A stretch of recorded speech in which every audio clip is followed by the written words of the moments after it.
right, so I definitely had a problem with the last chunk of recording that I did. So I'm going to redo this whole part so you guys can see this. So update. So I pasted a bunch of the reviews from a book that I think is a fairly close competitor to what I'm going to be actually launching. And I've gone through and highlighted it. This is how I have like a little color coded system that I use. If it's something positive about the actual product itself, so like the way the book was presented or the way the product was presented, I highlight it in blue. If there's something that's like a key to avatar information, like the guy here did 75 hard challenges is one of the books he did, then potential thing I could use to target these people online, I'll highlight it in like a yellow or an orange. If it talks about a dream or desire, I highlight it in a green, something that they want. If it's a fear or something that they don't like or they're afraid of, I put it in a red. And then, yeah, I just would go through and do that. If there's something about the product that they didn't like from like a product standpoint, like the wrapper, like the wrapping of the actual thing, I highlight in like this light pink, this light purple or whatever. Anyways, I did that, went through, got like several pages of different reviews that I thought were impactful when I skimmed them really quickly on the thing. Again, AI, the tool I'm building should speed this part of the process up in the future, but I went and collected all this information and then started the research template. So I went down, created an avatar. In this case, I've got a guy named Zach. He's 32. Zach grew up in kind of a normal home. Parents divorced at 12. He served a few years in the Army. Now he works as a plumber. He's married, has 3 kids, 2 boys, works hard for his family. They've bought into like a lot of the fear-mongering stuff that the right puts out. They hate leftists and Hollywood, and they believe in hard work, earning what you want, and being a successful, like strong, masculine man. That's what he's all about. Outside forces he sees acting on him and his kids are the economy, the media, his employer, schools, feminist, leftist parents, his parents, or other parents that have like influenced his views on parenthood and like maybe not giving him all the tools he needs. Anyways, current state, went through and identified a bunch of these. As you can see, I copied and pasted a lot of the actual words from the reviews up here down to back up these specific things. But his biggest one is he's afraid his kids are under attack. He's also really worried that he's failing them as a parent. Every parent has that insecurity. They're not doing a good enough job as a parent. It's definitely something that he feels, specifically because he's not doing a whole lot as a parent, or he doesn't feel like he is. He's starting to see his kids act entitled. He's starting to see them act in ways that he doesn't want them to, that he knows are going to hurt them in the future, and that really annoys him.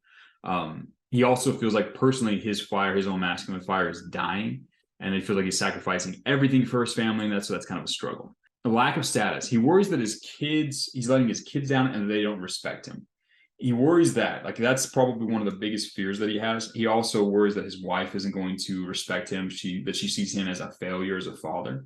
And he's also worried that other parents are going to see his kid and see him and see the failures and like that they're going to think he's weak or not a good parent. So those are kind of his fears or pains when it comes to status that he feels right now. And the word that he actually used are up here. Dream state. Like there was a lot of positive things that people talked about, a lot of desires that they have. Dream state is that his sons adore and respect him, they listen to him, and that he is giving them, just like pumping them full of values and skills and experiences so that they can become the kind of men who will be prepared for the future, prepared to lead America to greatness or whatever, right? Like he wants them to be able to deal with the difficulties that are coming in their life. He wants to be the guy who's taught them that. He wants to see his sons look at him with adoration as if like they're Superman. Now he wants to see that, and he wants to make cool memories with them. He wants to do things with his kids, and he knows he probably should. Those are the experiences he wants. And his sons are going to look at him differently. His wife's going to look at him differently. He wants the libs to hate him more for making even more toxically powerful sons. But he wants, and this is kind of like a hidden desire, he kind of on the down low wants other parents to be jealous of him and his kids. He wants them to be like, oh man, like, Zach kids are so awesome. Wish my kids were as good as Zach. He kind of wants that. It's not really the best ass side of this whole thing, but like that's an actual desire he has.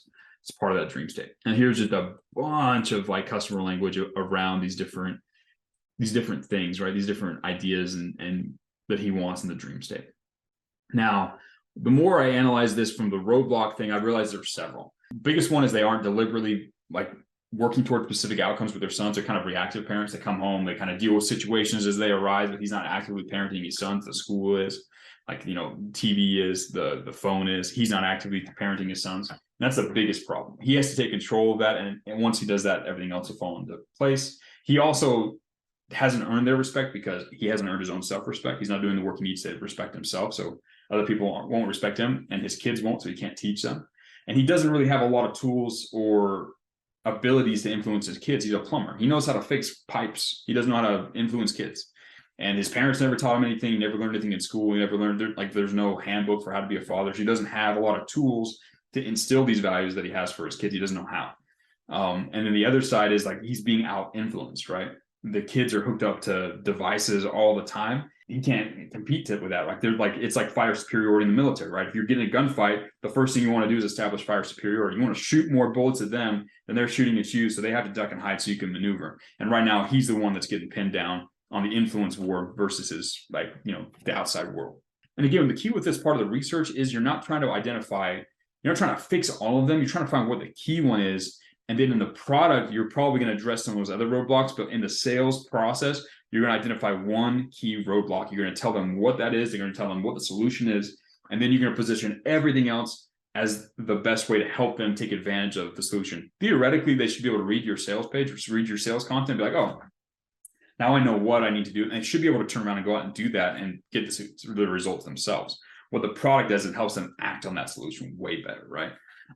So we've identified a bunch of roadblocks. The key one is the active part. That's the one they're not aware of. They're not even aware that they're not being proactive. They're just completely reactive. So the solution is going to be that if they take an active role, define outcomes for their kids, and then plan experiences to instill those outcomes, then their kids will actually be able to become strong masculine men and be successful in the future and lead America to greatness, or whatever it is that they want their kids to go and do in the future, be able to handle the hard times, the impending economy, whatever, right? But the key is they have to take an active role. That's the key roadblock.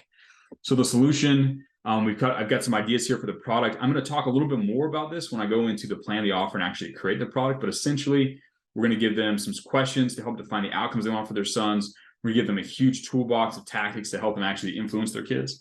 And we're going to help them figure out ways to negate or dispel the outside influences that their kids are already experiencing or will experience in the future.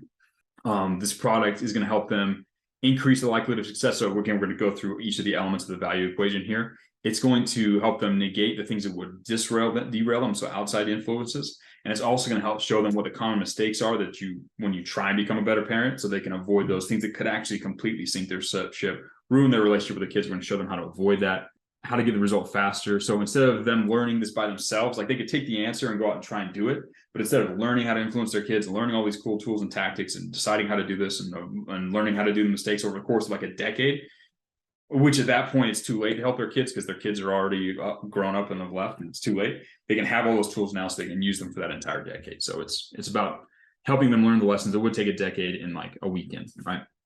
Oh, and that ties us right into how does the product help the reader get the result with less effort or sacrifice? This has to be designed to be a quick read or consumption. They need to be able to do this entire process in a weekend.